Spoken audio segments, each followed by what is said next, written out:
folks, I'm Ashraf Hingora. I'm a language and soft skill trainer, life business and parenting coach. English breakfast with Ashraf में हम active passive voice का आज part 3 देखेंगे और part 3 में हम formula जो मैंने बताया था 1 2 3 4 5 फार्मूला, तो पार्ट 3 में फार्मूला नंबर 3 को दिखेगा। ये फार्मूला है सब्जेक्ट प्लस बी और हैव प्लस इन्फिनिटिव, मतलब टू प्लस वर्ब जिसका पैसिव होगा to be plus third form of the verb, जिसे पास्ट पार्टिसिपल कहते हैं। जब एक्टिव वॉइस में बी या हैव प्लस इन्फिनिटिव हो तो उनका पैसिव इन्फिनिटिव को टू बी में और वर्ब को थर्ड फॉर्म में पास्ट पार्टिसिपल में बदलकर बनाया जाता है। एग्जाम्पल से क्लियर होगी बात। एक्टिव का एक एग्जाम्पल देखिए, I am to help him, मैं उसकी सहायता करने को हूँ, मतलब करने वाला हूँ। तो यहाँ पर जो इज़मार के ऐसे यूजेस होते हैं वो प्लानिंग के योजना या कार्यक्रम के मुताबिक कोई कार्य होते हैं, तो इस तरह के कंस्ट्रक्शन होते हैं। जैसे prime minister is to return tomorrow, प्रधानमंत्री कल लौटने को हैं, इस तरह से। तो हमने अभी जो बोला I am to help him, मैं उसकी सहायता करने को हूँ या करने वाला हूँ, तो पैसिव इसका होगा he is to be helped, उसकी सहायता की जाने को है या की जाने वाली है। उसी तरह से अगला सेंटेंस देखें, I was to help him, मैं उसकी सहायता करने को था या करने वाला था, तो इसका पैसिव होगा he was to be helped, उसकी सहायता की जाने को थी या की जाने वाली थी। उसी तरह I have to help him, मुझे उसकी सहायता करना है या करना पड़ता है, तो इसका पैसिव होगा he has to be helped, उसकी सहायता की जानी है या उसकी सहायता करनी पड़ती है। उसी तरह आगे देखिएगा, you had to help him, तुम्हें उसकी सहायता करनी पड़ी, तो इसका पैसिव होगा he had to be helped, उसकी सहायता की जानी पड़ी। कुछ वाक्यों में नाउन अर्थात सब्जेक्ट के बाद में इन्फिनिटिव आता है तो उनका passive to be plus past participle मतलब third form of the verb द्वारा बनाया जाता है। एग्जांपल से समझ में आएगी बात। एक्टिव का एग्जांपल देखें, there is no time to waste.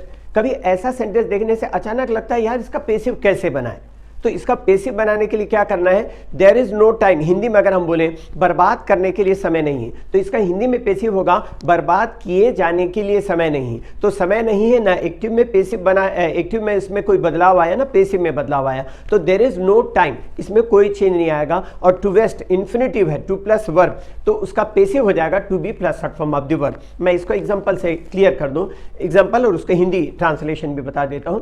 Active का देखिएगा, there is no time to waste, इसका मतलब बर्बाद करने के लिए समय नहीं है, तो इसका पैसिव होगा there is no time to be wasted, अर्थात बर्बाद किए जाने के लिए समय नहीं है।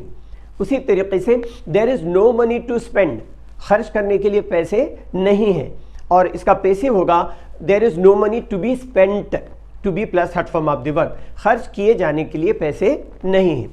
अब फार्मूला नंबर 4 देखिएगा, subject plus verb plus object plus infinitive without to, जिसे बेयर इन्फिनिटिव भी कहते हैं, तो इसका पैसिव होगा सब्जेक्ट वर्ब और ऑब्जेक्ट का पैसिव बनाना है और इन्फिनिटिव विदाउट टू को इन्फिनिटिव में बदल देना है, मतलब टू प्लस वर्ब में बदल देना है।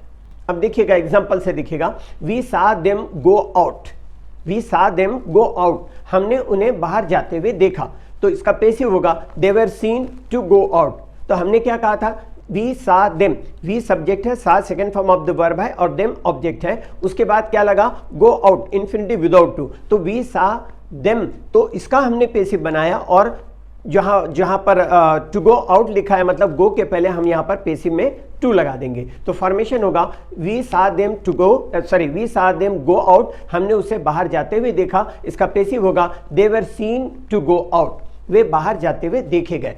एक और एग्जांपल देखें, I found him cross the road, मैंने उसे सड़क पार करते हुए पाया, तो इसका पैसिव होगा he was found to cross the road, उसे सड़क पार करते हुए पाया गया।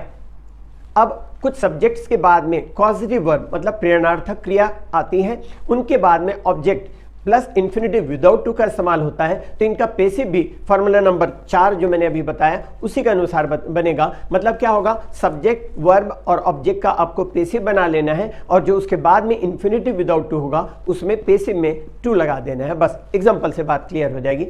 I made the student work in the garden, I made the student work in the garden, मैंने विद्यार्थियों से बगीचे में काम करवाया, तो अब इसका पैसिव होगा the students were made to work in the garden, तो वर्क जो है इन्फिनिटिव विदाउट टू था, तो इसका पैसिव में क्या किया हमने टू प्लस वर्ब। लेकिन ये भी ध्यान रखें कि अगर एक्टिव वॉइस में लेट का प्रयोग हुआ है तो पैसिव वॉइस में इन्फिनिटिव में टू का इस्तेमाल नहीं होता। अभी हमने देखा इसके पहले इन्फिनिटिव का इस्तेमाल हुआ, लेकिन अगर लेट लगा है एक्टिव वॉइस में तो पेसिव में इन्फिनिटिव का इस्तेमाल नहीं होता। जैसे एक एग्जांपल दिखेगा एक्टिव का example, I let him go, मैंने उसे जाने दिया, तो इसका पेसिव होगा he was let go, let to go नहीं होगा, ही वॉज लेट गो, उसे जाने दिया गया।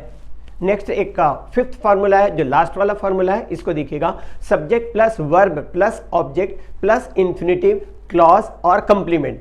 ये अगर मान लीजिए है सेंटेंस में तो पेसिव में सब्जेक्ट वर्ब और ऑब्जेक्ट का पेसिव बनेगा और जो क्लॉज है, कंप्लीमेंट है या इन्फिनिटिव वो एज इट इज रहेंगे, उसमें कोई चेंज नहीं आएगा।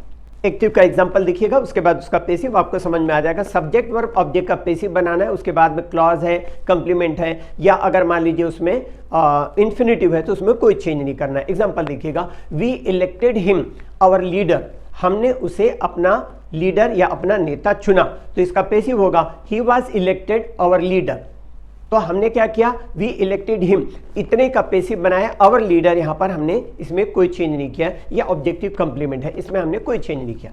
आगे देखिएगा, कुछ वाक्यों में सब्जेक्ट वर्ब ऑब्जेक्ट के बाद में क्लॉज आता है, जैसे मैंने अभी बताया इन्फिनिटिव है, क्लॉज है या कंप्लीमेंट है, तो उसमें कोई चेंज नहीं करते। तो ऐसे क्लॉज का, ऐसे सेंटेंसेस का पेसिव बनाते हैं तो उसमें क्लॉज में कोई परिवर्तन नहीं करते, सब्जेक्ट वर्ब ऑब्जेक्ट का इसमें भी पेसिव बनाया जाता है। एग्जाम्पल देखिएगा, I asked Rekha if she was ill, मैंने रेखा से पूछा क्या वह बीमार थी, तो पेसिव में होगा आई आस्क्ड रेखा, इतने का पेसिव बनाना है, इफ शी वाज इल इसमें कोई चेंज नहीं करना है, क्लॉज में कोई चेंज नहीं करना है, तो पेसिव होगा इसका Rekha was asked if she was ill.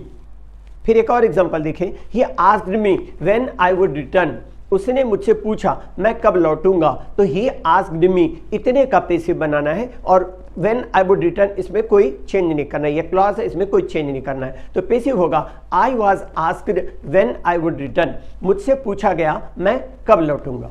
English के लिए आप मेरे channel English breakfast with Ashraf and soft skill के लिए Ashraf the mover and shaker को लाइक, शेयर एंड सब्सक्राइब करें, कमेंट सेक्शन में कमेंट करें, बेल आइकॉन प्रेस करें और मेरी बुक जरूर पढ़ें। Thanks for watching.